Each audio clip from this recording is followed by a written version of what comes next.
Hi everyone, I'm David Aragona, and I'm going to take an in-depth look at my Timeform US highlight horse on Wednesday's card at Belmont Park.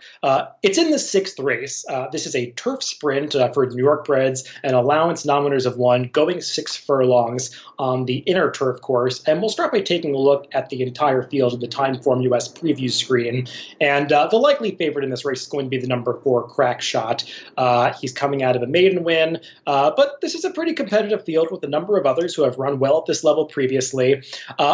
We'll begin by looking at the Timeform US pace projector before we get into the PPs of Crackshot, because you can see what makes him so formidable is he's projected to be on the lead in this race in a situation where that blue bar is showing he's predicted to favor horses on or near the lead. And when you really look through the PPs of this race, there aren't many front runners. Really, Crackshot is the only horse that has done his best running on the front end in the past, so he's going to be pretty dangerous. If he breaks well, he's going to be out in that front running position. The question for Crackshot is, can he step up and beat winners? We'll look at his past performances. You see that he broke his maiden last time out at Saratoga.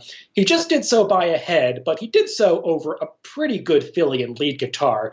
Lead Guitar, the second place finisher in that last race, was a female facing the boys. She came back out of that race and won her next start very impressively by open lengths, improving her Timeform US speed figure. So that race was totally legitimate. And Crackshot had an excuse in his prior start at Saratoga. You see that red color-coded pace figure for the first call.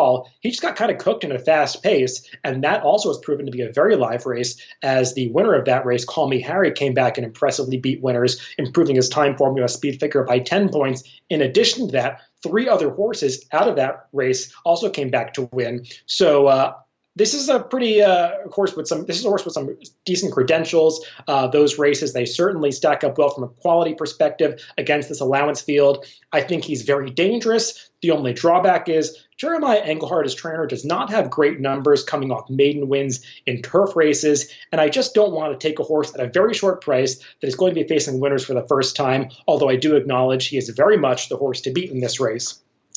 One of his main rivals is probably the number 8 horse, Bourbon Mission. He's never won on the turf, and some may hold that against him, but I think he's proven that he arguably might be best on this surface. I know he broke his maiden on the dirt 3-back and earned a respectable Timeform US speed figure, but that was a pretty weak maiden claiming race. Since the claim by Joe Sharp, he's been stepped back up in class to today's level in turf sprints at Saratoga. Wasn't thrilled with his ever 2-back because he got a pretty good trip and just didn't do a ton of running late in the stretch. I liked his effort last time, though, because while the pace figures aren't color-coded blue, that was a pretty moderate pace for the distance, and Call Me Harry just sort of dominated that race up towards the front end, Call Me Harry being the same horse that beat Crackshot, his maiden performance 2-back. Bourbon Mission, I thought he closed well at the end of that race, in a race where others just weren't really making up ground at the same rate as he was. He's against it from a pace standpoint here because he is more of a closer.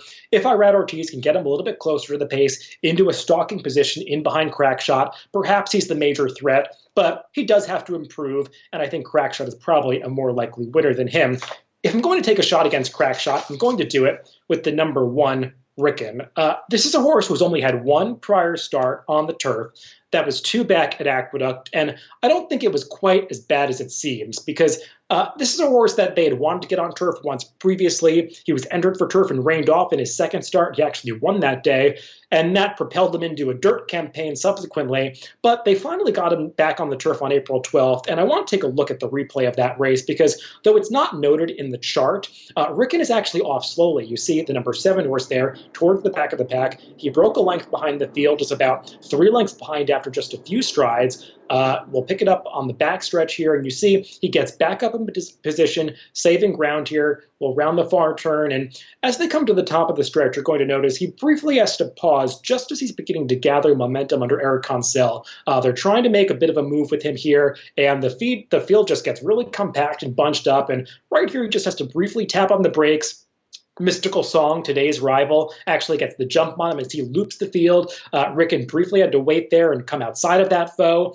Does he do a ton of running the final eighth of a mile? No, but he did have that trouble early on where he was behind the eight ball, and he does run on decently to get up for fourth here. Just looking at the horses that finished ahead of him, Mystical Song, I think he's a contender in this race, but the winner, Fast Getaway, he would be a heavy favorite in a race like this. And even the third place finisher, who Rickon finishes just behind, Better Bank on it, it's not like he'd be impossible in this race either. Now, Rickon's been off for about 4 months coming into this race. He hasn't run since May, but I do like that David Donk is going right back to the turf after he's been rained off twice prior in his career. Rickon is a horse that has always been bred to handle the turf and probably meant for this surface. He's by Central Banker, who has been off to a decent start with his turf runners. And this dam has produced two other foals. One of them was 40 Wins, who won her only start on the turf very impressively. And the other was a horse who was far better on turf than any other surface. So Rickon is certainly bred to handle this. He's also returning as a new gelding that sometimes can turn around horses' form. And if you remember looking at the Time Form US Pace Projector, he's the horse that was predicted to be closest